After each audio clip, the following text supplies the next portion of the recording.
పలకపోతే దురదృష్టం అనకూడదు, నెట్వర్క్ వాళ్ళు లోపం అంతే.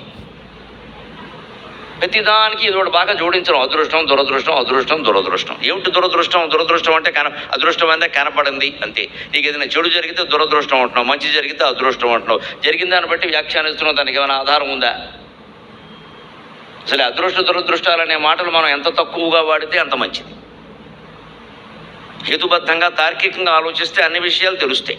అది మనకి వల్ల కాకపోతే అప్పుడు చూద్దాం మిగిలిన విషయాలు. జన్మాంతర కర్మ ఏదైనా ఉంటే దోసుకుని రానే వస్తుంది. నీ వ్యాఖ్యానాలను బట్టి అది ఆగదు, నీ ధైర్యాన్ని బట్టి అది పోదు, వచ్చేది వస్తుంది.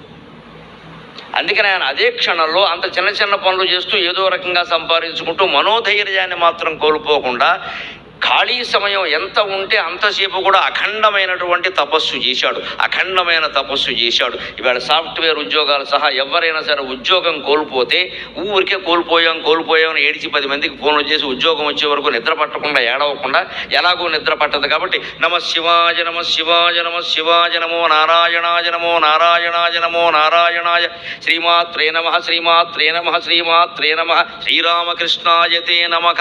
ఏదో ఒక మంత్రాన్ని జపించండి అమ్మా, 3 రోజుల్లో ఉద్యోగం వచ్చి మొత్తం కష్టాలన్నీ గట్టెక్కుతాయి. తపస్సు అంత గొప్పది, తపస్సు అంత గొప్పది.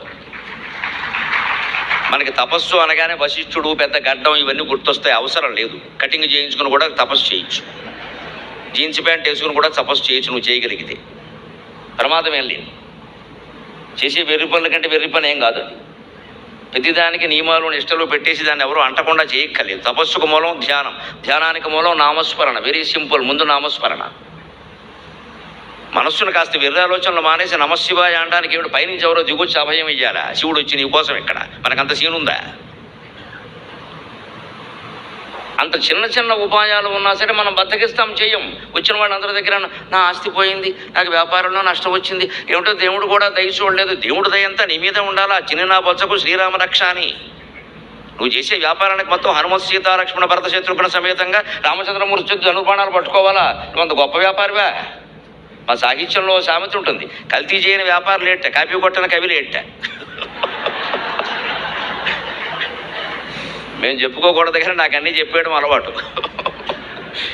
సాహిత్యంలో సామెత ఇది, కల్తీ చేయని వ్యాపారం లేడు, కాపీ కొట్టని కవి లేడు అన్నారు.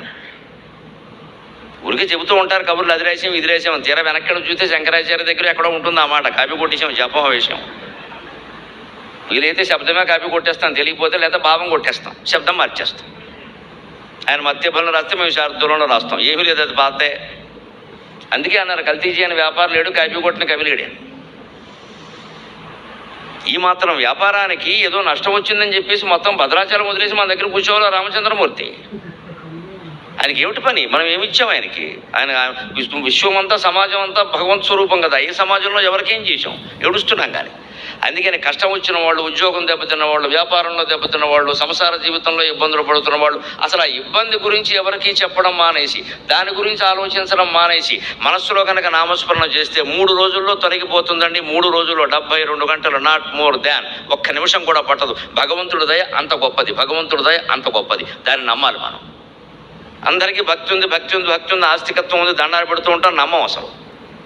మనకి ఏదైనా చెయ్యాలా, చేయగానే వెంటనే స్విచ్ చేయగానే లైట్ వేసినట్టుగా ఇలా మనం పద్యం పాడగానే వెంటనే రాముడు వచ్చేసి ఏమిటి అబ్బాయి అని అడగారు. ఇక్కడ ఫోన్లే పలకట్లేదు, దేవుడు ఎక్కడొస్తాడు? అలాంటి నిదర్శనాలు ఉండవండి, సామాన్యమా అది. మరిన్ని లేటెస్ట్ అండ్ ఇంట్రెస్టింగ్ అప్డేట్స్ కోసం మా ఛానల్కి సబ్స్క్రైబ్ అవ్వండి. ఈ వీడియో మీకు నచ్చింది